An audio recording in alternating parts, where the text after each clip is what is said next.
Today we're going to talk about books and how they can impact your life so positively. Personal little life story about me is I grew up with parents that only taught me the wrong ways of how to treat each other, how to take care of each other. Everything just goes with that. So I had to unlearn what I had learned. These books are not only enjoyable, but what they'll do for your life makes you feel good. It makes you feel empowered.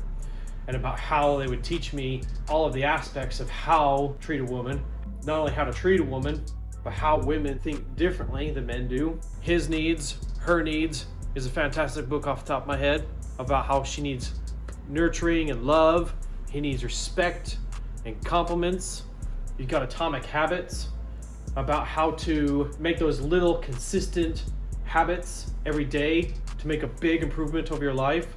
I've often said if you can make just one tiny little improvement every 3 days, so just approximately 100 tiny improvements a year, it turns into a big difference. Tiny habits can be like, for example, buying socks for your suits, going to the gym every day, eating healthy, and then give it now 5 years, 10 years, and now people don't recognize you anymore. 7 Habits of Highly Effective People offers lessons on taking personal responsibility. How to win friends and influence people. You've got everybody walking with a little sign on their head saying, I need you to make me feel important. A timeless book on how to compliment people and make them feel special. If you're more interested in people than you are in trying to make people like you, you'll make a whole bunch of friends. The Power of Now, taking a massive and immediate action. Simple format, easy to read book. The Happiness Advantage, about how to influence those people around you in a positive way. Awaken the Giant Within by Tony Robbins. It's for those who want to do a psychological deep dive on their mind, spirit, and body. The Subtle Art of Not Giving F-U-C-K is about how people come to the realization they just moved forward, but then they got to the point where they made big success and then just realized they were just a regular human being. Man's Search for Meaning, the heart-wrenching survival story of Viktor Frankl surviving a Nazi camp. The 48 Laws of Power. Stop living your life in resentment and guilt, envy of others, and be able to take yourself and power yourself up. Rise and Grind. The book was great in the aspect that you just get up and you gotta work, man. You gotta go for it. Rise and grind. Often people talk about the 16 laws of success. I actually thought that the 15 laws of success was much better.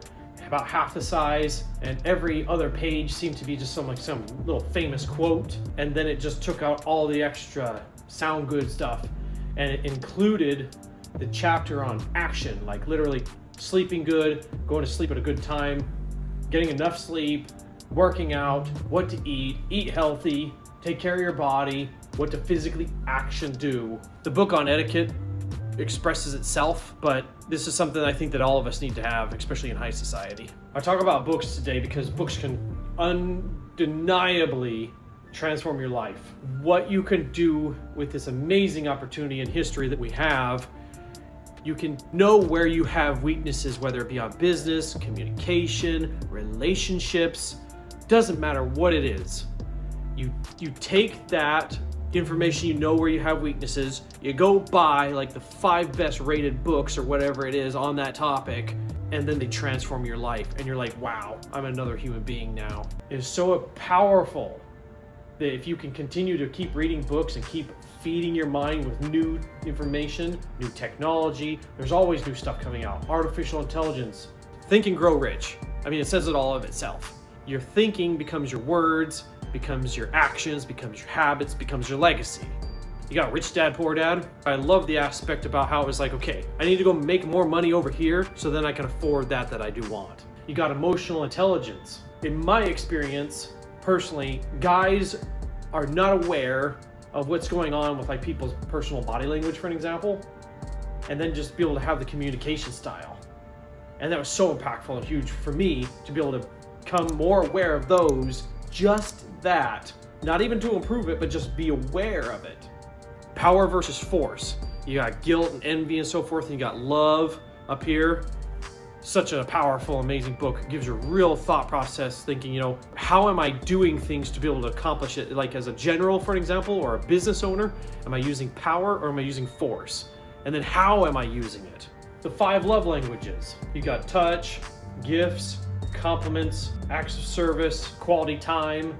You gotta know how your significant other needs to be able to receive love. People often are very good at their own love language, at projecting that at other people, but other people aren't necessarily gonna receive it in the same value that you projected. The game of work, isn't it self-explanatory? Whatever you're doing, whether it be something hard or something easy, if you make a game of it, you make it fun, it's like all of a sudden the time just flows by and you're done before you even know it. 3% man. How to take yourself from a low value man and unattractive to women to a high value man. Your 5 next moves. Really what a great book into thinking into the future, like a general. How are you gonna do this with business? How are you gonna do this with the girl? How are you gonna do this with life? Frame, a self-analysis on the modern man.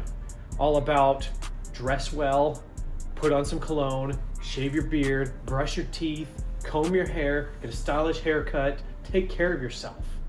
Make yourself look good. It's an internal and external upgrade book. The book, Love and Respect. Women need love. Men need respect. When have you ever heard of somebody going out there in the world and reading a bunch of books and then becoming worse as a result? So if we know that that's got to be in fact, then we know that we've got to continue to keep reading books and keep improving ourselves.